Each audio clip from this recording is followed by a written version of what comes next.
अस्सलाम वालेकुम नाजरीन। अगर आपके चेहरे के ऊपर सेंसिटिविटी आ गई है, चेहरे की स्किन जो है वो सुर्ख हो जाती है, धूप में जाना बर्दाश्त नहीं होता, किचन की गर्मी, चूल्हे की गर्मी बिल्कुल बर्दाश्त नहीं होती, सुइयां चुभने का एहसास होता है या जलन का एहसास होता है, तो हो सकता है कि आपने बहुत ज़्यादा कॉस्मेटिक्स या कोई मेडिकेटेड किस्म की क्रीमें किसी भी ट्रीटमेंट की वजह से, बाज़ को एक्ने के ट्रीटमेंट की वजह से, बाज़ का पिगमेंटेशन के ट्रीटमेंट की वजह से ऐसी क्रीम्स इस्तेमाल कर बैठता है जाने जाने में बंदा, जो स्किन को डैमेज करने का बायस होती है। अगर आपकी स्किन डैमेज हो गई है, स्किन सेंसिटिव हो गई है, स्पाइडर वेन्स नजर आती हैं, तो फिर आपने ये 2-3 चीज़ों पर बहुत ज़्यादा ज़रूरी अमल करना है। सबसे पहले आपने ख्याल रखना है कि सूरज की रोशनी, ये ख़ास तौर पर इसके अंदर अल्ट्रा वायलेट रेज़ होती हैं। अल्ट्रा वायलेट रेज़ आपकी स्किन को डैमेज करती हैं बहुत बुरी तरह से, उनसे आपने बचना है। अगर किसी वजह से मजबूरी में आपको धूप में या गर्मी में निकलना पड़े बाहर सनलाइट में, तो फिर आपने अच्छी किस्म का कोई सन ब्लॉक इस्तेमाल करना है। दूसरी जो खास चीज़ है, आपने अपना साबुन बिल्कुल छोड़ देना है।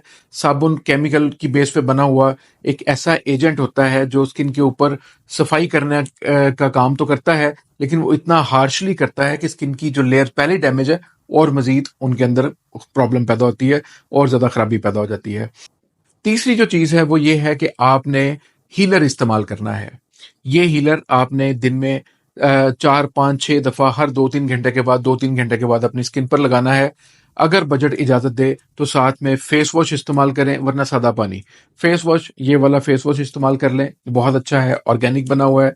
अगर बॉडी के अंदर कोई ऐसे सिम्टम्स हैं, मतलब हार्मोनल इम्बैलेंस है, उसकी वजह से स्किन के ऊपर दाग धब्बे आते हैं, तो उसके लिए खाने की मेडिसिन भी हो सकती है।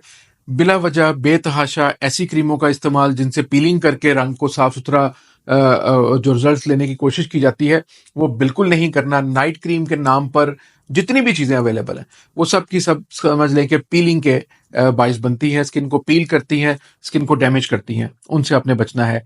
सिर्फ आपने ये 3 काम कर लें, आपकी इंशाल्लाह स्किन रिपेयर होना शुरू हो जाएगी। धूप से, गर्मी से बचना है आपने, सूरज की रोशनी से बचना है, और आपने साबुन वगैरह या किसी भी तरह के किसी भी फॉर्म में कोई केमिकल्स इस्तेमाल नहीं करने।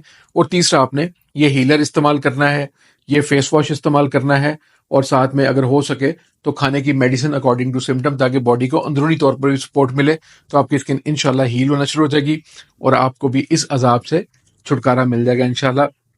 क्योंकि चेहरे के ऊपर जो जलन होती है, इसको बर्दाश्त करना इंतहाई मुश्किल है, इंतहाई मुश्किल है। एक अजाब किसी कैफियत से गुजर रहा होता है बंदा, अनफॉर्चुनेटली जब इसका ट्रीटमेंट लेने जाता है, तो फिर कोई ना कोई ऐसी कोई केमिकल्स या स्टेरॉइड वाली चीज़ें इस्तेमाल कर बैठता है और ज़्यादा स्किन डैमेज कर बैठता है।